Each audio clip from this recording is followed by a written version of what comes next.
அன்பர்களே, வணக்கம்.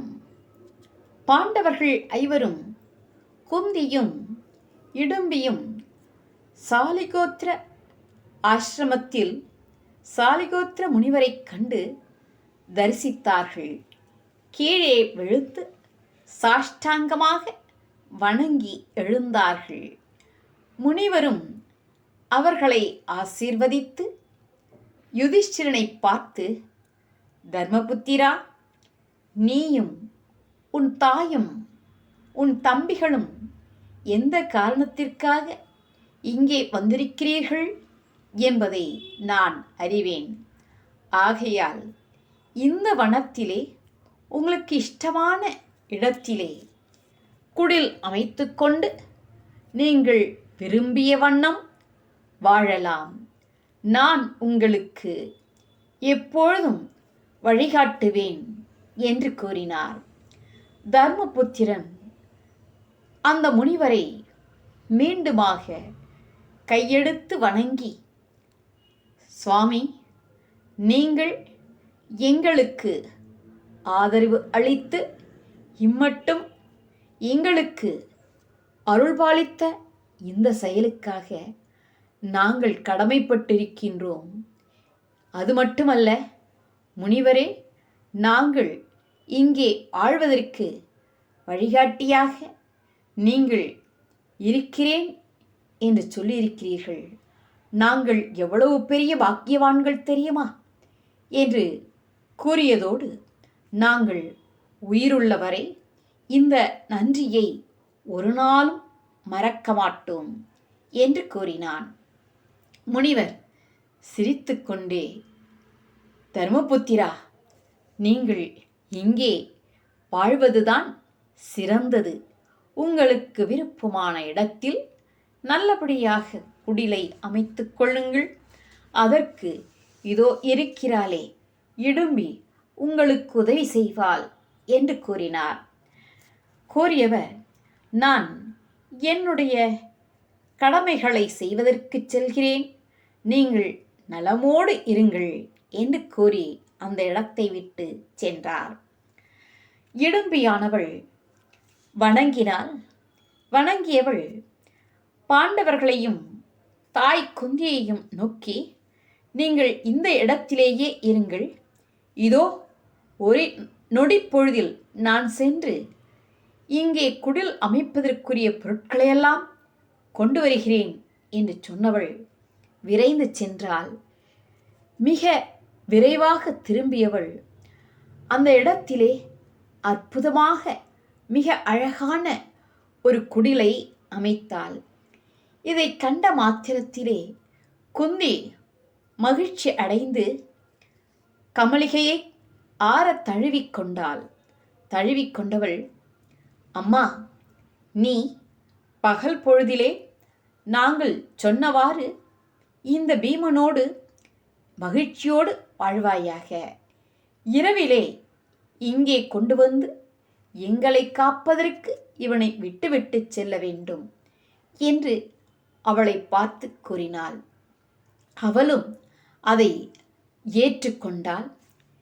இப்படி ஏற்றுக்கொண்ட இடும்பியானவள் ஒவ்வொரு நாளும் பாண்டவர்கள் உண்பதற்கேற்ப உண்ண நாள்தோறும் உணவு வகைகளை கொண்டு வந்தாள். பகல் பொழுதில் அழகிய வடிவம் தாங்கி பீமனுடன் இன்பம் பெறும் பொருட்டு அவனை தூக்கி கொண்டு மலை சிகரங்கள், காடுகள் போன்றவற்றிற்கு சென்றார். பற்பல இடங்களை சுற்றி காட்டி அவனுடன் மகிழ்ச்சியோடு இருந்தாள். காடுகள், மலைகள், மலைச்சரிவுகள், தடாகங்கள், ஆற்று வெளிகள், அழகான துறைகள் போன்ற இடங்களில் பீமனுடன் சுற்றி திரிந்தாள். இவ்வாறு பல நாட்கள் பகலில் அவனுடன் சேர்ந்து இன்பம் அனுபவித்தாள். இரவு நேரங்களில் பீமனை கொண்டு வந்து பாண்டவர்களிடம் ஒப்படைத்தாள். குந்திக்கும் பாண்டவர்களுக்கும் வேண்டிய பணிவிடைகள் செய்தாள். பீமனும் அவளுடன் கோடி குலவி அன்புடன் நடந்து கொண்டான். சிறந்த ஞானம் உடையவரும் தவச்சீலருமான வியாசர் மீண்டுமாக அவர்களை வந்து சந்தித்தார். அவரை கண்டவுடன் பாண்டவர்களும் குந்தியும் வணங்கினர். மருமகளான இடும்பியும் அவரை வணங்கினாள். அப்போது வியாசர் அவர்களை பார்த்து, பரதகுலச் செம்மல்களே, துரியோதனன் உங்களுக்கு தீங்கு இழைத்து விட்டான். அதை அறிந்து நன்மை செய்யும் பொருட்டு நான் இங்கு வந்துள்ளேன். நண்பர்களை பிரிக்கும் செயலை சென்ற பிறவியில் நீங்கள் செய்தீர்கள்.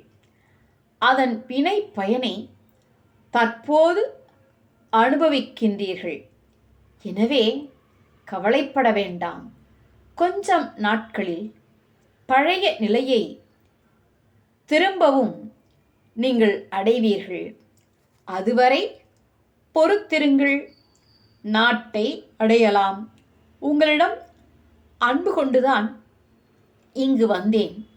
என் எண்ணப்படி நீங்கள் நடக்க வேண்டும். அப்போது உங்களுக்கு நன்மை உண்டு. சில காலம் வரையில் இங்கு மறைவாக வாழுங்கள். சாலிகோத்திர மகரிஷியினால் உண்டாக்கப்பட்ட இந்த தடாகம் தவத்தின் மூலம் உண்டாக்கப்பட்டது. இங்கு உள்ள தண்ணீர் பசி, தாகம், களைப்பு போன்றவற்றை போக்குவது. காரிய சித்தியின் பொருட்டு 6 மாத காலம் இங்கே நீங்கள் இருங்கள் என்று கூறினார். வியாசர் பாண்டவர்களை அன்புடன் தழுவிக்கொண்டார். தன் மருமகளான குந்தியை பார்த்து, குந்தியே, அழவேண்டாம். உன் மகனான யுதிஷ்டிரன் தர்மபுத்திரன் பேர் அரசனாக முடிசூட்டிக் கொண்டு ஆளப்போகிறான். இந்த 5 பேரும் உலக புகழை பெறப்போகின்றார்கள். அஸ்வமேத யாகம் போன்றவற்றையும் செய்யப் போகிறார்கள். உன் மருமகளான இடும்பி பீமன் மூலம் ஒரு புதல்வனை பெறப்போகின்றாள். அவள் உங்களுக்கு துன்பம் நேரிட்ட போதெல்லாம் உங்களை காப்பாற்றுவாள். அவள் பெறப்போகின்ற பையன் மூலமாக நீங்கள் நன்மையை அடையப் போகிறீர்கள். சரி, இங்கிருந்து புறப்படுகிறேன். நீங்கள் இந்த இடத்திலே மகிழ்ந்து இருங்கள் என்று கூறிச் சென்றார். பாண்டவர்கள் வியாசரை வணங்கி நின்றபொழுது அங்கிருந்து வியாசர் மறைந்தார்.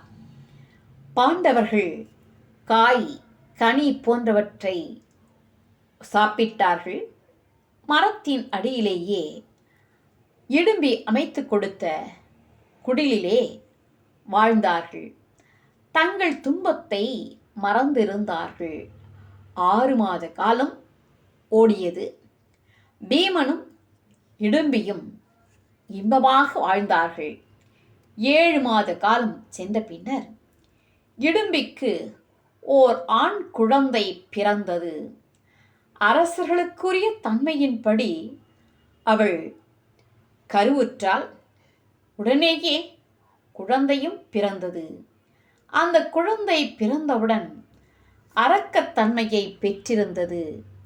அப்பிள்ளை பிறந்தபோதே மிக அதிகமான சக்தியை பெற்றிருந்தான். கருத்த நிறம், பெரிய உடல், விசாலமான, அதே சமயத்தில் விகாரமான கண்கள், பெரிய வாய், முரங்களை போன்ற காது, கூர்மையான கோரைப்பற்கள், முரட்டுத்தனம், கண்டவர் அஞ்சத்தக்க வேகம். இத்தகைய தோற்றம் உடையவனாய் அந்த குழந்தை இருந்தான். பிறந்தவுடன் தகப்பன்மார்களான பாண்டவர்களை அவன் வணங்கினான். பணிவுடன் பாதங்களை பற்றி கொண்டான். அவர்கள் அவனுக்கு பெயரிட வேண்டும் என்று எண்ணினார்கள். கடம் என்ற சொல் குடம் என்று பொருள்படும். அவனுடைய தலை குடம் போல் இருந்ததால் கடோத்கஜன் என்று பெயரிட்டனர்.